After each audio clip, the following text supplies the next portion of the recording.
Welcome to a new episode. Hello and welcome back to the Copper Connection podcast with me as always, your host Chris Bailey. Right, listen up, if you're sitting your BSc paper 1 next week, this matters. Because the biggest reason students drop points isn't always that they don't know the content.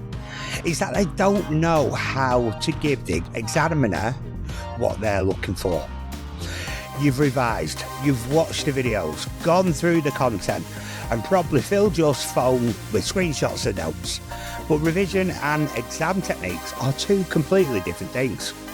And with only days to go, exam techniques is where you can still gain a lot of marks.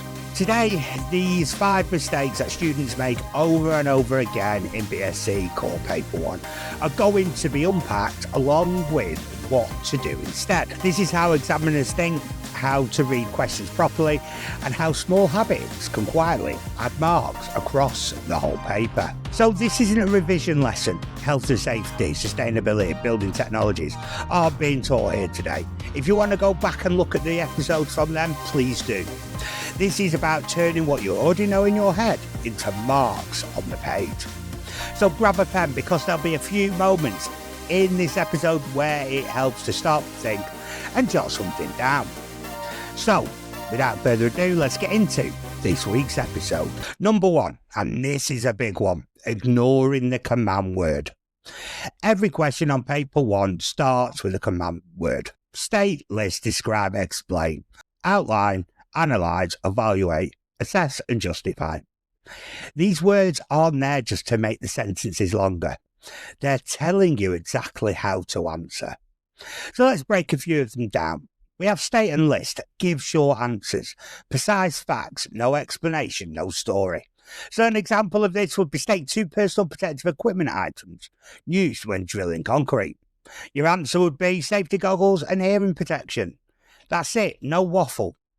Then we have describe, say what happened step by step or something is like. An example of this, describe the safe procedure for using a tower scaffold. That means going through the sequence, checks, erection, use and dismantling. Then we have explain. This is where students lose marks. Explain means what plus why or cause plus effect. So an example of this would be explain why risk assessments are important on construction sites. Weak answer, so people don't get hurt. A strong answer would be risk assessments identify hazards on site, assesses who might be harmed and how, and put control measures in place which reduce the likelihood and severity of accidents. You can hear the cause and effect in that answer. Then we have evaluate, assess or justify. Now, the examiner wants the answer to weigh things up. That's section B territory. An example of this would be evaluate the use of modular construction compared to traditional methods for a school project. Now, the answer needs pros, cons and reasons and conclusions. Now, the answer will need pros, cons and a reasoned conclusion. Here's the classic mistake. The question says explain 3 benefits of using a prefabricated plan room and it's worth 6 marks. A student writes quicker, safer, cheaper. Those are 3 useful words, but they're describe level, not explain level. At best, that answer only picks up 1 mark because the benefits are named but not developed. So here's the practical routine for your exam. Underline or circle the command word. Translate it in your head. So state equals short facts, describe equals say what happens, explain equals what plus why, and evaluate or assess equals pros, cons and conclusion. Then shape the answer to match the word. Quick practice. If the question is explain 1 reason why PPE alone is not enough to control risks on a construction site, a strong answer would be PPE is the last line of defence because it only protects the individual wearing it and does not remove the hazard itself. So higher level controls such as eliminating the risk or using safer equipment are still needed. That's an explain answer. It defines the idea, links cause and effects, and gives the reasoning. The rule is simple: obey the command word, and you're halfway to the marks. Don't forget to hit that subscribe button. Okay, number 2, rushing the calculations. I know the calculations come up in paper 2, but you need to practice these. A lot of BSc students are nervous about maths. So when they see a formula question, one of two things happens. Either they panic or skip it, or they rush it, throw some numbers into a calculator and hope the answer looks right. But most calculation questions aren't just testing the final number. They are really testing 4 things: whether the correct formula or relationship can be identified, whether the right values are substituted, whether the units are understood, and whether the method is logical and visible. That means the route should always be the same. 1. Write the formula. 2. Substitute the values from the question. Number 3. Include units where possible. Number 4. Do the working in small steps. Number 5. Circle the final answer with the correct unit. Take an example. A 25 kilogram component is lifted 10 meters on site. Calculate the energy required. Take gravity as 9.81 meters per second. So the working should look like this: the formula. And then from the formula, you substitute it with the figures. So we're looking for work done. The working should look like this. So we have the formula. For example, E equals mgh. So then we substitute our mgh. So as we look at the question, we've got a 25 kilogram component. So that's what we're moving. So that's 25. Then we times it by gravity, which is 9.81, and times it by the distance we're looking to lift it, which is 10 meters. So it's times 10. Step 1 is your 25 times your gravity, 9.81 equals 245.25. Then step 2 is the 24525 times the height we're moving it, which is 10 meters. So it's times 10, which will give us our final answer of 2453 joules. That's how much energy is required to lift that 10 meters on site.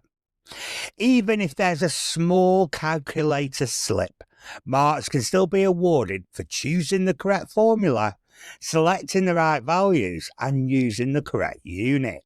Now for the part that quietly catches people out. Units. If the question gives dimensions in millimeters and the formula expects it in meters, it needs converting. If it asks for power, the answer should be in watts, not joules. If no unit is written, the answer is incomplete. So the 3 rules to remember are: take your time, show your calculations, and check your units. These 3 habits can rescue a surprising number of marks across the paper. Follow us where you get your podcasts from. Number 3, giving thin answers to a multi-mark question. 1-mark questions can be answered with a sharp fact. 2-mark questions might need 2 separate points or 1 point plus a short explanation. But once a question is worth 4 or 6 marks, the examiner is expecting depth. A good rough guide is 4 marks at least 2 well-developed points, and 6 marks at least 3 well-developed points. Well-developed usually means point plus explanation plus example or impact. Take this example. Explain 3 factors that affect heat loss in a building. A weak answer: insulation, windows and walls. That might scrape a mark because 3 factors have been named, but nothing has been explained. A stronger answer sounds like this. 1. One factor is insulation. Buildings with poor loft or cavity wall insulation lose heat more quickly through conduction, which increases the energy needed to keep rooms warm. Another factor is glazing. Single glazed windows have a higher U value than double glazed windows, so more heat transfer through that glass. A third factor is the building's fabric. Older solid wall buildings often lose more heat than modern insulated cavity wall constructions, especially if there are drafts and gaps. Each point, name the factor. Explain how it affects heat loss and use technical language appropriately. That is what a full mark style answer sounds like. So in the exam, use the routine. Check the marks. Estimate how many developed points are needed. Jot those down quickly in the margin. Turn each one into a mini paragraph. That one habit stops students from writing one vague sentence and leaving most marks behind. Number 4, not reading the scenario properly. Paper 1 often gives a scenario at the start of a set question.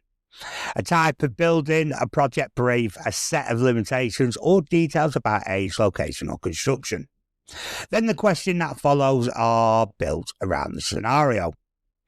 Students often skim it because they're nervous and want to get writing. The result is that the answers become generic instead of specific. Imagine the scenario says it's a 1960s domestic property with solid external walls and there's a planned rear extension. If the question asks how thermal performance could be improved, a generic answer like use cavity wall doesn't really fit because solid walls don't have cavities. A better answer would mention internal or external insulation systems for solid walls, improving glazing and making sure thermal bridging is reduced at the junction with the extension. That's what context looks like in action. So here's the scenario routine. Read the full scenario slowly once. Underline key details, building type, age, constraints and purpose. Reuse those details in your answer. If the scenario says small clinic with vulnerable patients, bring that into your reasoning. If it says urban site with limited access, mention how that affects delivery, storage, safety or construction methods. Examiners can spot the difference between a generic textbook answer and an answer that has been actually engaged with the brief. And finally, number 5, running out of time. This is one of the most frustrating ways to lose marks because it has nothing to do with knowledge. A student can know the content well and still underperform just because too much time was spent on low mark questions. Paper 1 runs for 2.5 hours and roughly 110 marks. That's worked out to around 1.3 minutes per mark. A useful mental guide is 1 mark around about a minute. 2 marks, 2 to 3 minutes, 4 marks, 5 to 6 minutes, 6 marks, 8 to 9 minutes, and 12 marks, around 15 minutes, including quick planning. A good overall plan time is Section A around 90 minutes and Section B about 40 to 45. Giving you a final 5 minutes for checking. In Section A, don't get stuck. If a question is awkward and only worth a couple of marks, leave space, move on and come back later. In Section B, don't just start writing. Take 2 minutes to plan. What are the pros? What are the cons? What conclusion will you reach? That little bit of planning saves time because it stops the answer from rambling. And absolutely leave 5 minutes at the end to check. Every question has been answered, units are included, and any obvious mistakes can be corrected. That final check can be the difference between grade boundaries. Exam day checklist. Right, let's wrap this up with the exam day checklist. The night before, lay everything out you need: pens, pencils, rulers, calculators, and any ID the centre requires. Read through summary notes once, don't cram. This is a refresh, not panic revision. And set 2 alarms and tell someone what time you need to be up. On the day, read first, then flick through the paper quietly so there's no surprises. Read every question twice and circle the command word. Show all calculations, formulas, substitutions, methods and units. Match the depth to the answer to the marks available. Keep one eye on the clock. Don't obsess over it. Leave 5 minutes at the end to scan back through the paper. The revision has been done. Now it's about showing the examiner what you know clearly, calmly, and in the format they are looking for. If exam practice is needed before the exam, the Copper Connection AI tutors can generate exam style questions for paper 1 right now and give instant feedback. If this video's helped, share it with someone in your class who needs it. You've got this. Paper 1, let's smash it. I've been Chris Bailey, you've been listening to the Copper Connection podcast, and we will see you on the next episode. We'll be back next week. In the meantime, please subscribe and thanks for listening.